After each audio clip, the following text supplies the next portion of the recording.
4 நாளா மும்பை பக்கம் போய் ஒளிஞ்சுக்கிட்டு நம்மள லோலோலாம் டென்ஷன்ல அலைய விட்டுட்டாரேம்மா. அடுத்த வாரம் என் பர்த்டே வருது இல்லையா, அதான் அனுப்பியிருக்கான். எனக்கு இப்ப கன்வின்ஸ் ஆயிடுச்சு, அவன் மும்பைல தான் இருக்கான்.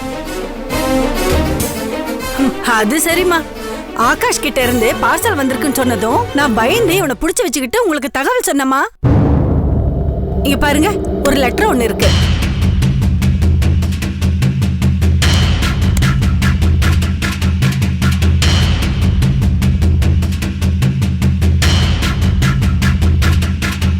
அன்புள்ள கவிதா, சில தவிர்க்க முடியாத காரணங்களால நான் உடனே மும்பைக்கு கிளம்பி வர வேண்டியதாயிடுச்சு. இப்ப நான் மும்பையில தான் இருக்கேன். என் செல்போன் ஏர்போர்ட்ல திருட்டு போயிடுச்சு. அதனால உனக்கு தகவல் சொல்ல முடியல. இனிமே அந்த போனை நீ தேட வேண்டாம். நான் மும்பையில 2 செல்போன் வாங்கியிருக்கேன். ஒன்னு எனக்கு, இன்னொன்னு உனக்கு. எனக்கு புது சிம் கார்டு வந்ததும் உனக்கு நான் ஃபோன் பண்றேன்.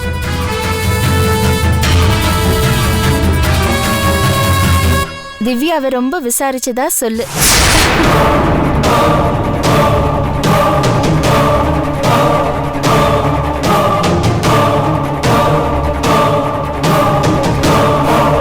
ஏமா, ஆகாஷ் கிட்ட இருந்து லெட்டர் வந்திருக்குது, ஓகே. அத கைப்பட எழுதிருக்க வேண்டியதுனமா. இது என்ன அபிஷியல் மாதிரி பிரிண்ட் பண்ணி அனுப்பியிருக்காரு? அது மட்டும் இல்லாம அவரு வெளிநாட்டுல படிச்சவரு. அவர் தமிழ்ல டைப் பண்ணுவாரா? அதானே. ஐயோ இல்ல, நான் ஆபீஸ்ல அவருக்கு தமிழ்ல டைப் பண்ண சொல்லி கொடுத்துருக்கேன். ஓ அப்படியா? அப்படியே இருந்தாலும் ஆகாஷ் தான் இத டைப் பண்ணாருன்னு எப்படி நம்புறது? மொட்டை கடுதாசி மாதிரி இருக்கே, ஒரு கையெழுத்து கூட அவரது இல்லையேம்மா. ஏய் இங்க பாரு, கடைசியில மறக்காம திவ்யாவை ரொம்ப விசாரிச்சுதா சொல்லுன்னு எழுதியிருக்கான். இது ஆகாஷ் எழுதின லெட்டர் தான். மேடம், நீங்க சைன் போட்டீங்கன்னா நான் கிளம்பிடுவேன். ஓ சாரி. குடு.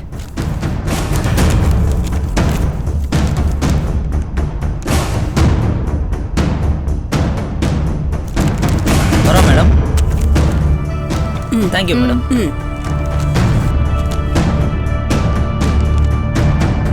அம்மா, அப்போ ஆகாஷ் தொலைஞ்சு போகல, அப்படித்தானம்மா? ஆமா. நாளைக்கு மறுநாளோ கட்டாயம் ஃபோன் பண்ணுவான். இனிமே செல்போன் கம்பெனிக்கு போக வேண்டிய அவசியமே இல்ல. அப்பாடா. கவிதா, எனக்கு கொஞ்சம் மயக்கம் வர மாதிரி இருக்கு, நான் கிளம்புறேன். ஏய் நானே டிராப் பண்றேன். இல்ல நானே போயிடுவேன், நான் ஆட்டோல போய்க்கிறேன். சரி பாத்து போ.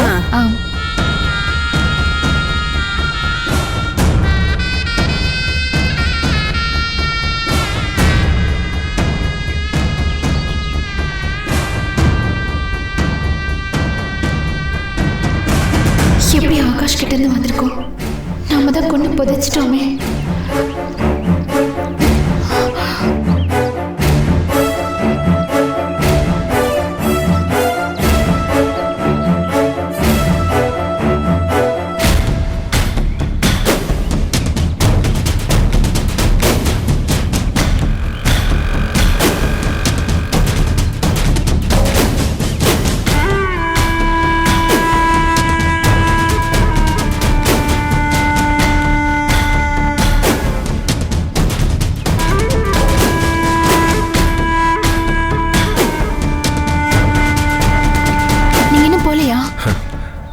நீ உண்மையெல்லாம் சொல்லி போலீஸில் சரண்டர்னு சொல்லிட்டு போனதுலேருந்தே நான் இங்கே தான் உட்காந்துருக்கேன்.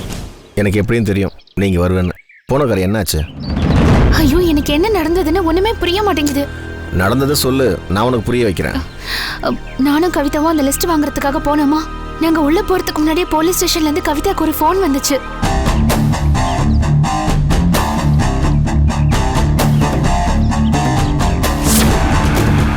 ஹலோ, என்னது? ஆகாஷா? டிரைவர், வண்டியை சீக்கிரம் வீட்டுக்கு திருப்ப.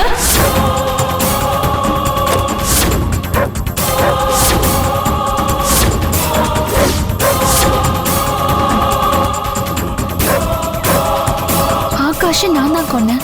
2 பேரும் சேர்ந்து தான் புதைச்சோம். ஒண்ணுமே புரியல. அப்படி இருக்கும்போது ஆகாஷ் எப்படி மும்பைல இருந்து ஃபோன் பார்சல் அனுப்பியிருக்க முடியும்? என் செல்போன் சென்னையில திருட்டு போயிருச்சு. இனிமே அந்த ஃபோனை நீங்க தேட வேண்டாம். அதனால் நான் மும்பைக்கு வந்து 2 ஃபோன் வாங்கினேன். ஒன்று எனக்கு, இன்னொன்று உனக்குன்னு அந்த செல்ஃபோன் பார்சலோட ஒரு லெட்டர் வந்திருக்குமே.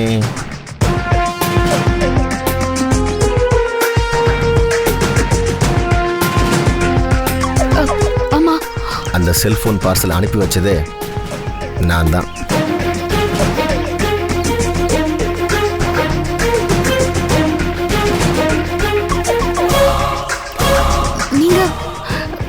நீங்க எப்போ மும்பை போனீங்க? நினச்சா போயிருக்கலாம் தான்.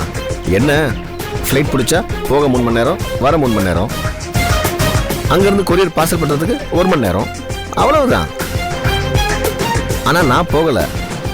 இப்படி ஒரு பிரச்சனை வரும்னு யோசிச்சு தான் என் ஃப்ரெண்டு மூலிமா அன்னைக்கே இந்த ஏற்பாடு நான் பண்ணிட்டேன். போலீஸில் இருக்கிறவங்களாம் புத்திசாலிங்க, ஐபிஎஸ் படித்தவங்க, அவங்களுக்கு முன்னாடி சாதாரண ஆளுங்க. நாம் என்ன பண்ணணும்னு கேட்டியே, நான் அந்தளவுக்கு படிக்காதவனா இருக்கலாம், சாதாரண மனுஷனாக இருக்கலாம். ஆனால் சாதாரண மனுஷனுக்காகவும் அந்த சாதாரண மனுஷனுக்காக ஏற்பட்டது தான் சட்டமும் நீதியும். என் பொண்டாட்டி ஒரு அப்பாவி, அவளை காப்பாற்றியே ஆகணும்னு என் மனசுக்குள்ளே ஒரு வைராகம் இருந்துச்சு. அதனால தான் மன உறுதியோட இந்த காரியத்தை நான் பண்ணேன். என் திவ்யாவுக்காக, என் குழந்தைக்காக, உங்கள் 2 பேரையும் காப்பாற்றுறதுக்காக நான் எந்த எல்லைக்கு வேணால் போவேன். ஆகாஷ் மும்பையில் தான் இருக்கான்னு நினச்சிக்கிட்டு இன்னும் கொஞ்ச நாளைக்கு ஆகாஷை கவிதா தேட மாட்டா. நீ நானும் அது வரையும் கொஞ்சம் நிம்மதியாக இருப்போம். வா போலாம்.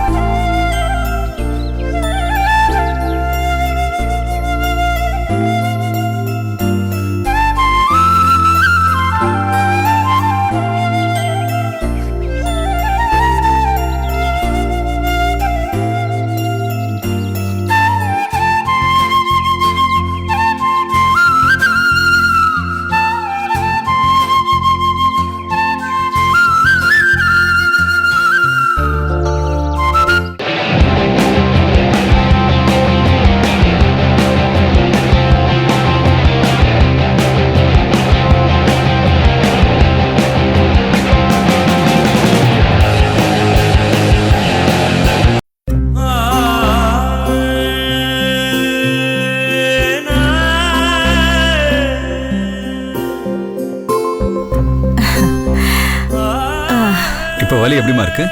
ரொம்ப வலிக்குது. சரியாயிடுமா? சுப்பு சார் வந்திருக்காரு. சார் வாங்க சார். அம்மா, பொண்ணோட அக்கா வீட்டுக்காரர். இவர் பேர் சுப்பு சார். அம்மா வணக்கம். உட்காருங்கப்பா. சார் எதுக்கு சார் இதெல்லாம்? பரவாயில்ல, புடிங்க.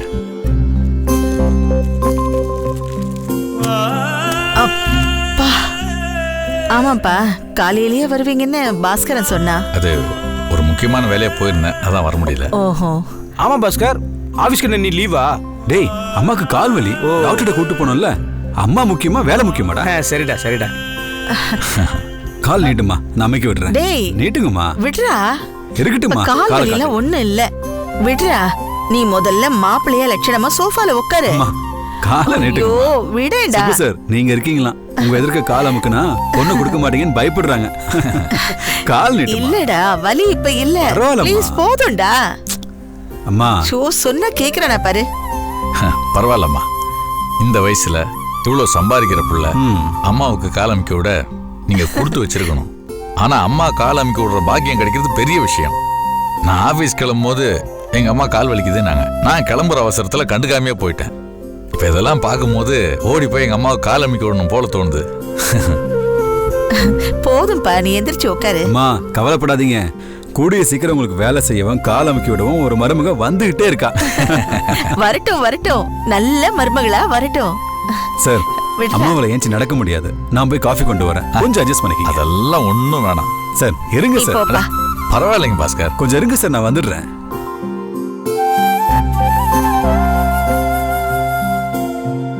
ரொம்ப நல்ல பையனா இருக்காரு. ஆமாப்பா, ரொம்ப கஷ்டப்பட்டு வளர்த்தேன். சொந்த பந்தம் யாருமே ஒரு ஹெல்ப்பும் பண்ணல. இவனை படிக்க வைக்க பல லட்சம் ரூபாய் செலவு பண்ணேன். அதுலயே என் உடம்பு போயிடுச்சுப்பா. அதையெல்லாம் நான் எப்படிதான் ஈடுகட்ட போறேனோ தெரியல. புரியுதுமா, உங்க பையன் பேசும்போது சொன்னாரு வரதட்சணை எல்லாம் எதுவும் வேணான்னு. அதுக்காக நாங்க அப்படியே விட்டுற போறதில்ல. போற இடத்துல எங்க வீட்டு பொண்ணு சந்தோஷமா வாழணும் இல்லையா? அதனால நீங்க எதிர்பார்க்கறத விட கண்டிப்பா நாங்க ஜாஸ்தியா தான் செய்வோம். சொல்லாமலேயே புரிஞ்சுக்கிட்டீங்கப்பா, ரொம்ப நன்றி. ஒரு நிமிஷம். பொண்ணோட தம்பி சங்கர் பேசுறாரு. பேசுங்க. சரி. சங்கர், வந்தாச்சு, பார்த்தாச்சு, பேசியாச்சு, எல்லாம் எனக்கு ஓகே. ஃபர்தரா என்ன பண்றது நீ தான் சொல்லணும். என்னது பிளான் வச்சிருக்கியா? என்ன பிளான்? இந்த பாரு, அதெல்லாம் தலையை சுத்தி மூக்க தொடுற மாதிரி விஷயம். நேரடியாக டீல் பண்ணுவோம். அப்படியா? சரி சரி, அப்ப எனக்கு ஓகே. ஆனா ஒரு விஷயம், மாப்பிள்ளை சைடு நான் டீல் பண்ணிடுவேன், காயத்ரி சைடு நீ தான் டீல் பண்ணணும். ஓகேவா? சரி, உனக்கு ஓகேன்னா எனக்கு ஓகே. சரி, ஓகே சார். எடுத்துக்கங்க. பரவாயில்ல. வழக்கமா பொண்ணு தான் காஃபி போட்டு தருவாங்க, இங்க மாப்பிள்ளை காஃபி போட்டு தரீங்க. சார், காஃபி இல்ல, ஏலக்காய் டீ. அப்படியா? எப்படி இருக்கு சார்? சூப்பர். ஏலக்காவை தட்டி போட்டு சர்க்கரையை தூக்கலா போட்டு டீன்ற டேஸ்டே மறைச்சிட்டீங்க. கில்லாடி தான் நீங்க. அதை கரெக்டா கண்டுபிடிச்சிங்களே. நீங்க என்ன விட சாமர்த்தி சாதிக்கலாம். டீ எடுத்துக்கடா. அம்மா குடுறா. இல்ல தம்பி, இப்பதான் குடிச்சேன், நீ குடி. சரி, எடுத்துக்கடா. டேய், உட்காருடா முதல்ல.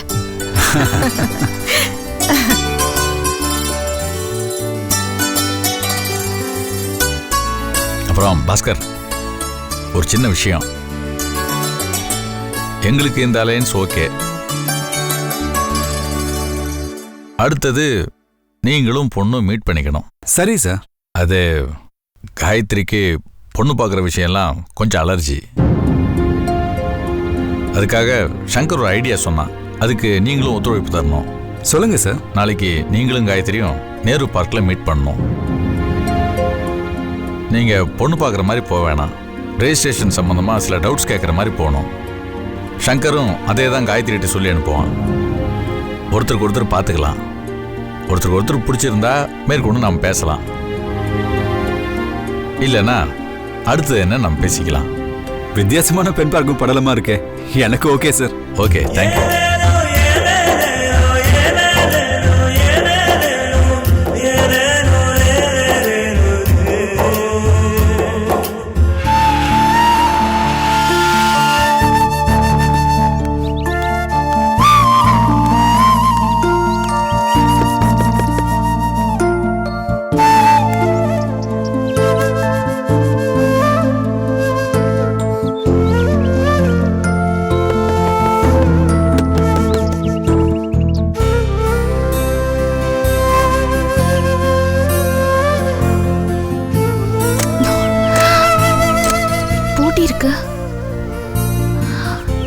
எங்க போயிட்டாங்க?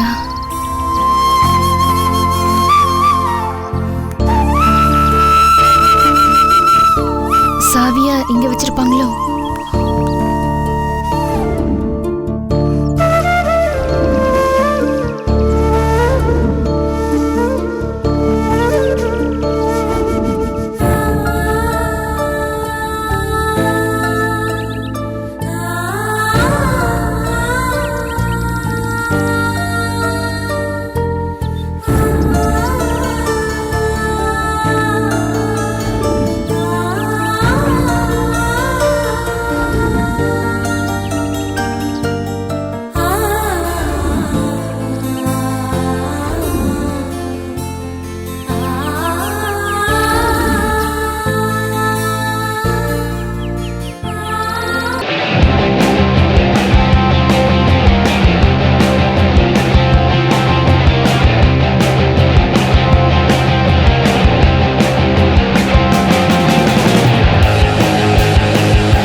திவ்யா என்ன வெளியில உட்கார்ந்துட்டு இருக்க?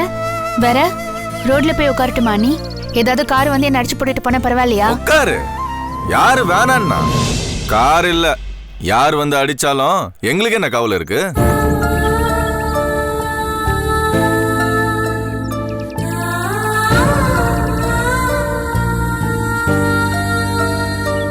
ஏய் மாதவா, ஏன் இப்படி எல்லாம் பேச ஆரம்பிச்சிட்ட? இனிமேல் அப்படிதான். ஏன் நீ வெளியில போறீங்கல்ல, எங்க போறீங்க, எப்ப வருவீங்கன்னு எனக்கு ஒரு வார்த்தை ஃபோன் பண்ணி சொல்லிருக்கலாம்ல. நான் 1 மணி நேரத்துக்கு மேல இங்கே வெயிட் பண்ணிட்டு இருக்கேன். காத்துக்கிட்டு இரு, அதுல ஒண்ணு தப்பு இல்லையா? நீ ராத்திரி 1 மணிக்கு 2 மணிக்கு வரும்போது நாங்க 2 பேரும் பேய் மாதிரி காத்துக்கிட்டு இல்ல? ஏய் ஏன் இப்படி எல்லாம் பேசுற? திவ்யா, அங்க செடி இருக்கு பாரு, அந்த தொட்டிக்குள்ள ஒரு சாவி இருக்குல்ல, அதை எடுத்து திறந்திருக்க வேண்டியதானே? இல்ல நீ நான் அங்க பார்த்தேன், அங்க எதுவும் சாவி இல்லையே. நான் தான் எடுத்து வச்சேன். ஏய் விளையாடுறியா? அந்த சாவியை நீ எதுக்கு எடுத்து வச்ச? வேணும்னே தான். அப்பதானே இவ காத்துக்கிட்டு இருப்பா. இந்த மாதிரி எல்லாம் பண்ணாதான் இந்த கழுதையோட கொழுப்பு அடங்கும். பாத்தீங்களா நீ எப்படி எல்லாம் பண்ணதுன்னு? இதெல்லாம் தப்பு இல்ல. ப்ராமிஸா எனக்கு இத பத்தி ஒண்ணும் தெரியாது திவ்யா. திடீர்னு வந்து ஷாப்பிங் போகணும்னு சொன்னாரு. நான் வேணான்னு சொல்ல கூட்டிட்டு போய் ஷாப்பிங் மால சுத்தி காட்டிட்டு இருந்தாரு. வீட்ல போய் சமைக்கணும்னு சொன்னேன், வேண்டான்னு சொல்லிட்டு கன்றாவிய ஒரு சாப்பாடு வேற வாங்கி கொடுத்தாரு. வேணும்னே என்ன 3 மணி நேரம் அங்க இங்கன்னு அலைய வச்சாரு. ஒரு பொட்டு பவுடர் கூட வாங்கி தரல, வேஸ்டா தான் சுத்த வச்சிட்டு இருந்தாரு. சரி அதை விடுங்க. எத்தனை தடவை நான் உங்களுக்கு ஃபோன் ட்ரை பண்ணேன், ஒரு ரெஸ்பான்ஸுமே இல்ல. ஃபோன் பண்ணியா? ஐயோ என் போனை காணுமே. காணுமா?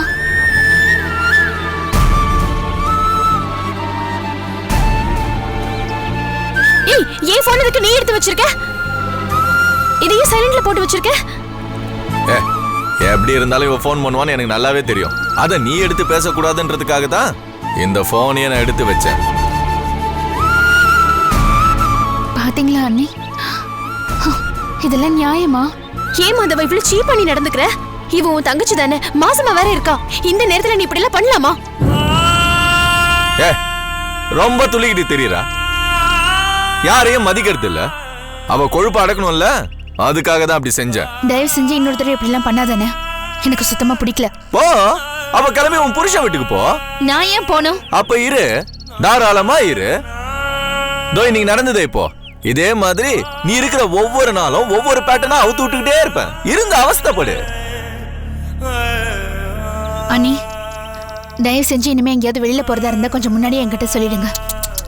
பிளான் இருந்தா சொல்லிட்டு போக மாட்டோமா?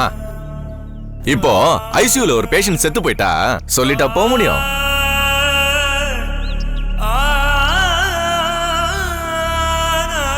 என்ன எங்கேயோ கேட்ட மாதிரி இருக்குல்ல?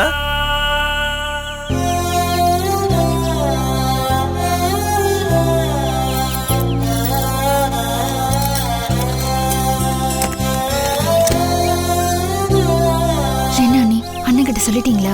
ஐயோ என்ன தேவையாது, எப்படி அவர்கிட்ட இதெல்லாம் சொல்லுவேன்? அவரை பத்தி உனக்கு தெரியாதா? எனக்கு தெரிஞ்சு அவருக்கு உன் மேல ஏதோ சந்தேகம் வர ஆரம்பிச்சிருக்கு. அந்த மாதிரிலாம் இனிமே நீ நடந்துக்காத. என்னை எப்படி எல்லாம் கொடுமைப்படுத்துதுன்னு பாருங்க. என்ன திவ்யா, உன் நிலைமை இப்படி ஆகி போச்சு. அது என்னோட ராசி அண்ணி. பொதுவா ஒரு பொண்ணுக்கு பொண்ணுதான் எதிரியா இருப்பாங்க, ஆனா என் விஷயத்துல அப்படியே உள்டா. எனக்கு உதவி பண்றவங்க எல்லாரும் பொண்ணுங்களா இருக்காங்க, ஆனா என் வாழ்க்கையை நாசம் பண்றவங்க எல்லாருமே ஆம்பளைங்களா இருக்காங்க. எல்லாம் நான் வாங்கிட்டு வந்து வரோம். சாரி திவ்யா, மாதவன் இப்படி கீழ்த்தரமா நடந்துப்பான்னு நான் கொஞ்சம் கூட எதிர்பார்க்கல. திடீர்னு ஷாப்பிங் போலான்னு தான் கூப்பிட்டாரு. ரொம்ப நாள் கழிச்சு கூப்பிடுறாருன்னு நானும் சந்தோஷமா தான் கிளம்பி போனேன். ஆனா வெளியில சொன்ன வெக்க கேடு, வெறும் விண்டோ ஷாப்பிங் தான். ஊருக்குள்ளதான் உங்க அண்ணன் நான் கம்பெனி எம்டி அப்படி இப்படின்னு பில்டப் எல்லாம், ஆனா உள்ளுக்குள்ள வெறும் எம்டி தான். ஆனா எனக்கு இப்பதான் திவ்யா புரியுது, அவர் ஷாப்பிங் பண்ணணும்லாம் கூட்டிட்டு போல, உன்னை வெயிட் பண்ண வைக்கணும்னு திட்டம் போட்டு சரி பண்ணிருக்காரு. இது எனக்கு சத்தியமா தெரியாது திவ்யா. தெரிஞ்சிருந்தா நான் போயிருக்கவே மாட்டேன்.